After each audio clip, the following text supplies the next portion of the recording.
Installing artificial grass. The first step in installing artificial grass is subbase preparation. A good subbase is the foundation for a lasting, beautiful install. Excavation. A good rule of thumb is to excavate to 3 inches below finished grade. This will vary based on the particular application and the type of native soil. Soils that are sandy, silty, or contain a lot of clay will require additional excavation, perhaps 4 to 6 inches below finished grade. When you have soils that tend to be very firm, rocky, or similar in composition to decomposed granite, you may be able to get by with a little less, perhaps 2 inches. Purchase Green recommends a minimum of 3 inches to ensure a solid subbase foundation. Purchase Green also recommends the use of geotextile fabric between your native soil and your subbase to prevent base contamination if you have soils with lots of clay. Subgrade bendaboard. The bendaboard we're referring to is distinct from a landscaping bendaboard or a Wonder Edge product. Landscaping bendaboards and Wonder Edge products are used for aesthetic purposes to provide a clean edge. Oftentimes, there are no natural restraints, such as adjacent planters. A subgrade bendaboard in artificial grass serves as a structural purpose. It serves as a nail board along the entire perimeter of your project. The use of a subgrade composite bendaboard enables you to secure the artificial grass using a pneumatic staple gun rather than simply putting nails through the artificial turf into your subbase. It is a more robust installation, although because of cost considerations, it is only used by 1 out of 5 installers. It usually adds about 30 cents per square foot to the total job cost. Purchase Green recommends its use on high traffic areas, pet areas, and for any customer that simply wants the best possible installation and are willing to absorb the added cost. The bendaboard is a composite 2-inch by 2-inch product and comes in 12-foot lengths. It is secured in place with 12-inch composite redwood stakes approximately every 3 feet. The composite stakes are screwed into the bendaboard. This holds the bendaboard in place and at the proper elevation. The top of your bendaboard should be even with the top of your subbase. When installing the bendaboard, leave a ½ inch gap between the bendaboard and any constructed restraints, such as sidewalks, patios, or walkways. We'll explain later why you're doing this, but suffice to say it leads to creating a beautiful looking natural edge. We recommend that the top of your bendaboard and the top of your subbase should be about a ½ inch below any adjacent sidewalks, patios, or walkways. You want to maximize the amount of pile height that is above adjacent flatwork for the most realistic appearance. Spread and compact base. Base selection.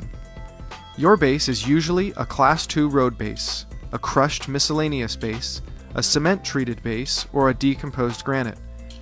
Road base, as opposed to decomposed granite, is less expensive and compacts better.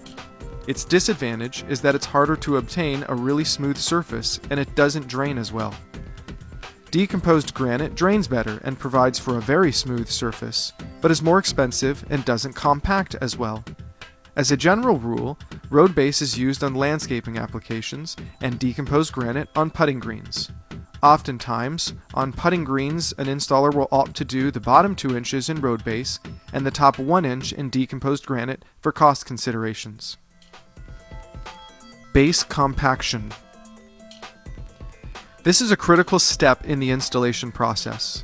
The primary reason you removed 3 inch of native soil and replaced it with a base material is that you wanted to replace an expansive subbase with one that is not going to expand.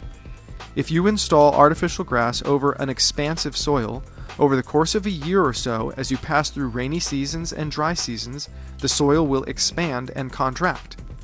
As it expands, it will pull or push on the artificial grass. When the soil contracts, you will be left with bubbles, and your artificial grass will look like carpet that needs to be stretched. So be sure to get a good compaction on your subbase. This is typically done with a vibratory plate compactor, roller, and/or hand tamper to get those hard-to-reach areas and tight corners. Be sure to wet down your base as you are compacting it to help remove any voids or air spaces. Purchase Green recommends that you incorporate minor grade changes to provide the most realistic look. Crowning the middle is always an excellent option. Also, be sure that you are accounting for water runoff. Like most flatwork installations, you want a 1 to 2% fall and give consideration to where and when drain lines are necessary or appropriate. Installation of a commercial-grade weed barrier. It is unlikely that you will get weeds through your artificial grass, but that doesn't mean it never occurs. If you didn't do enough excavation, or your subbase is contaminated, you may get weeds that grow through drainage holes that are in most artificial grasses. The weed barrier is just an added layer of protection. This concludes our segment on subbase preparation. Here's a summary. The first step in subbase preparation is excavation. A minimum of 3 inches is required to ensure a solid subbase foundation. For the best possible install, consider a subgrade bend-a-board. It helps secure the perimeter of the artificial grass and provides for a beautiful, clean, and natural-looking edge. Be sure to choose the correct base for your application. A crushed road base is generally good for landscape applications, while decomposed granite is better suited for putting greens. Base compaction not only improves the look of your artificial grass once installed, but also protects against expansion and contraction in the base, which can lead to buckling. Remember to grade during base compaction to ensure proper water runoff.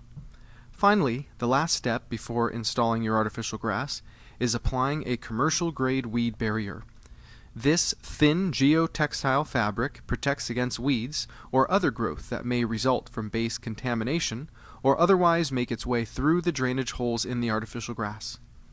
Thanks for watching, and remember to check out our e-commerce store for everything you need all in one place at industry-leading prices and the only place to shop online.